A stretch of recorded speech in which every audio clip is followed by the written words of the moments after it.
আমরা জান্নাত চাই, দুনিয়া আমরা চাই না।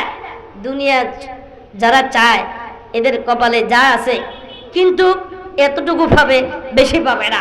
এজন্য যারা দুনিয়া চাবে এদের পরকাল শেষ।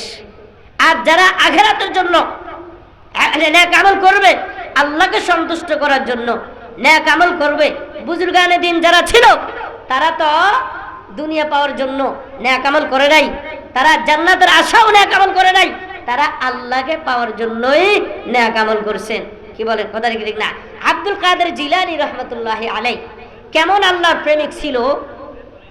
উনি আল্লাহকে বলতেছে, আল্লাহ যদি আমাকে জাহান্নামে দেন, আমার কোনো গুনার কারণে আমি যদি জাহান্নামে যাই, তবে জাহান্নামের এমন জায়গায় আমাকে রাখবেন যেখান থেকে আমি আপনাকে দেখতে পাই। জোরে বলেন সুবহানাল্লাহ। তাহলে তারা জান্নাতের জন্য ইবাদত করতেন না, তারা আল্লাহকে পাওয়ার জন্য ইবাদত করত। কি বলেন, কথা ঠিক না? মাল্লাহুল মাওলা ফালাহুল কুল। আল্লাহকে পাওয়ার জন্য যারা ইবাদত করবে আল্লাহ তাদের জন্য হয়ে যাবে।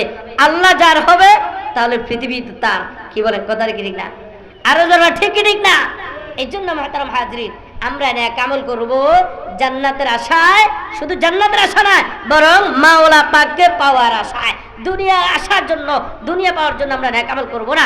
যদি দুনিয়া পাওয়ার জন্য আমরা নেক আমল করি তাহলে আমরা দুনিয়া পাবো, পরকাল পাবো না। আল্লাহ পাক আমাদেরকে আল্লাহ পাককে পাওয়ার জন্য নেক আমল করার তৌফিক দান করুক। সকলে বলুন আমিন। আর যারা বলেন আমিন।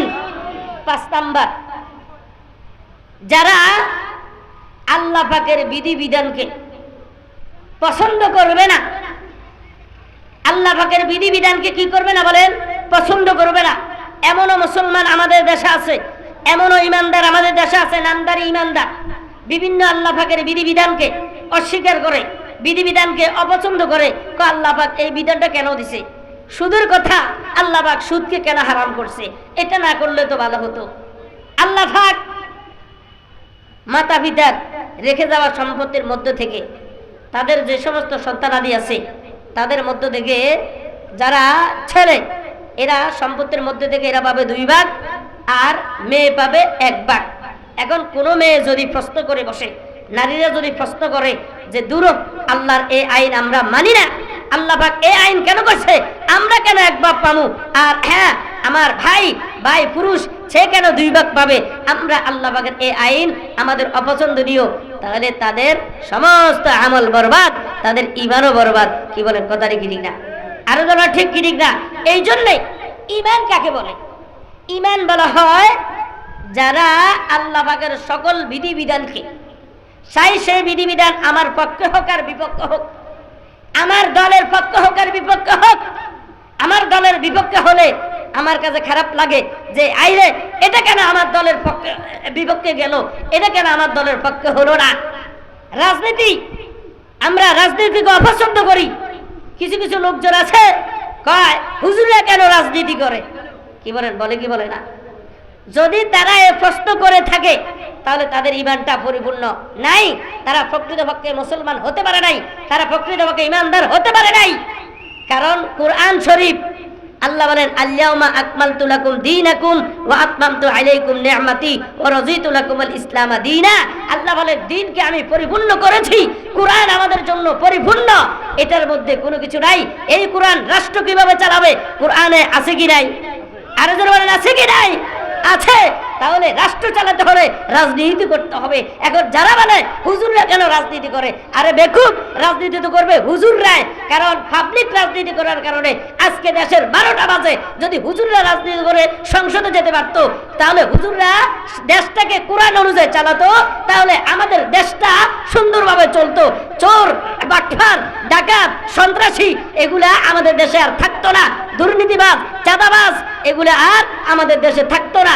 আজ হুজুররা রাজনীতিতে পিছিয়ে থাকার কারণেই তো আমাদের দেশে চোর বাটপাররা আগায় যাওয়ার কারণে দেশের 12টা বাজতেছে। কি বলে, কথা ঠিক না? এই জন্য কেউ যদি বলে রাজনীতি তো কোরআনে নাই, রাজনীতি তো ইসলামে নাই, তাহলে সে পরিপূর্ণ ইমানদার হতে পারে নাই।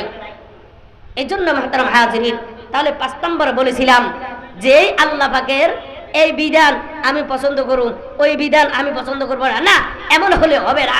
বরং আল্লাহ পাকের যে সমস্ত বিধিবিধান আছে, চাই আমার পক্ষে আসুক, আমার বিপক্ষে আসুক, আমার রাজনীতির পক্ষে আসুক, রাজনীতির বিপক্ষে আসুক, আমার দলের পক্ষে হোক, আমার দলের বিপক্ষে হোক, আমার গ্রামের আমার আত্মীয় স্বজনের পক্ষে হোক, আত্মীয় স্বজনের বিপক্ষে হোক, আল্লাহ পাক বলেছেন, আল্লাহ রসুল বলেছেন, এটা আমাকে মেনে নিতে হবে, এটা আমাকে পছন্দ করতেই হবে। এটার নামে হলো ঈমান। আমি যদি আল্লাহর কোনো বিধিবিধানকে অপছন্দ করি তাহলে আমার ঈমান আমল বরবাদ হয়ে যাবে, ক্যান্সেল হয়ে যাবে। জোরে বলেন কথা কি ঠিক না? তাহলে মুহতারাম হাজিরিন, আমল ধ্বংস হয়, আমল বরবাদ হয় কয়েকটা কারণে। এক নম্বর বলেছিলাম, যারা আল্লাহ পাকের বিধিবিধানকে অস্বীকার করবে। 2 নম্বর, যারা আখিরাতকে অস্বীকার করবে তাদের আমল ক্যান্সেল হয়ে যাবে। 3 নম্বর বলেছিলাম, যারা শিরক করবে, যারা কি করবে বলেন, শিরক করবে, তাদেরও আমলগুলা নষ্ট হয়ে যাবে। 4 নম্বর, যারা আল্লাহ পাকের বিধিবিধানকে কি করবে, অপছন্দ করবে, তাদের আমলগুলাও কি হয়ে যাবে বলেন, তাদের আমলগুলাও নষ্ট হয়ে যাবে। তাহলে আমরা যে ঈমান আমল হ্যাঁ এনেছি, ঈমান এনেছি, আর রমজানে যে আমল করেছি, আমরা এই আমলগুলোকে নষ্ট করব না।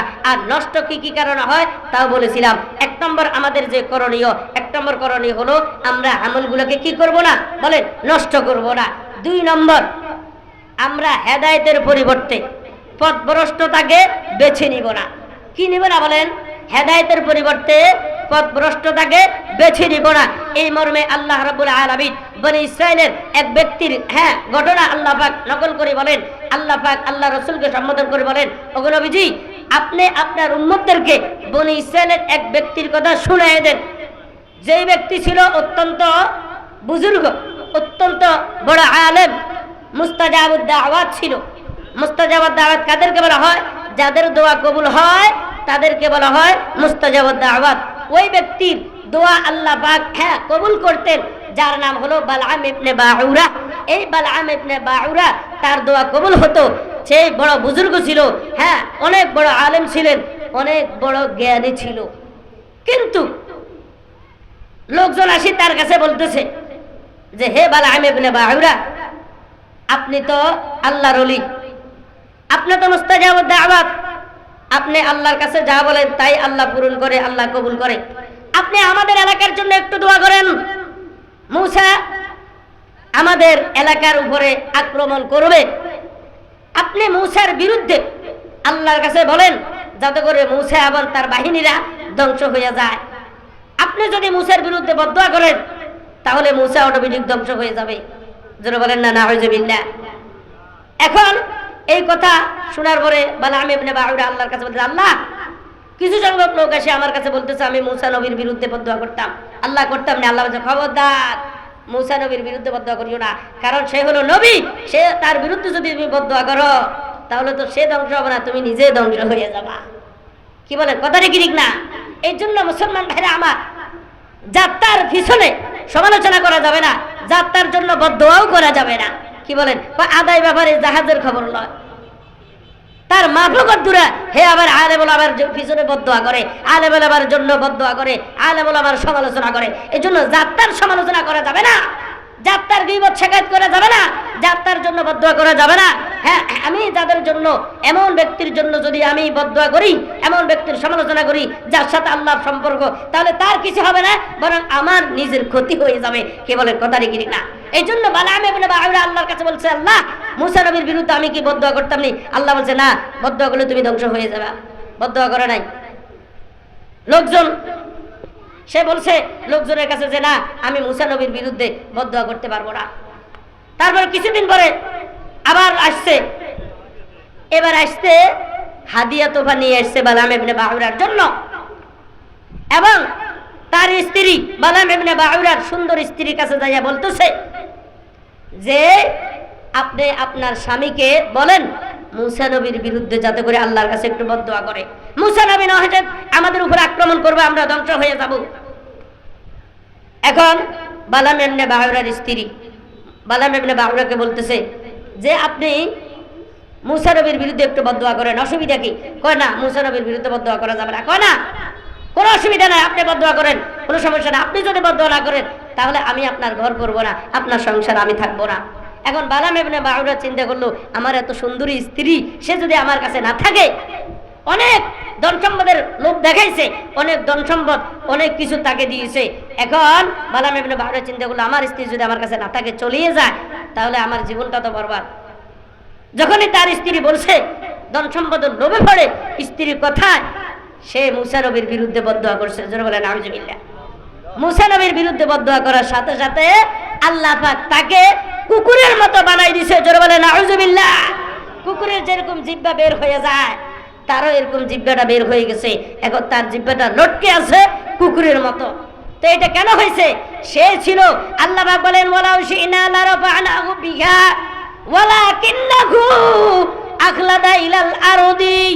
আল্লাহ রাব্বুল আলামিন বলেন, বনি ইসরাইলের যে ব্যক্তি বালাম ইবনে বাউরা, আমি চাইলে তাকে অনেক বড় বানাইতে পারতাম, কিন্তু আমি তাকে অনেক কিছু দিয়েছি, অনেক বড় আলেম বানাইছি, মুস্তাজাবাদ দাওয়াত বানাইছি, কিন্তু সে আমার ওটাকে গ্রহণ না করে সেই ধন সম্পদের লোভে পড়ে, লোকজনের ফাঁদে পড়ে, ওয়াত্তাবা হাওয়া, শয়তানের ধোঁকায় পড়ে সেই তার হেদায়েতের উপর টিকে থাকতে পারে নাই।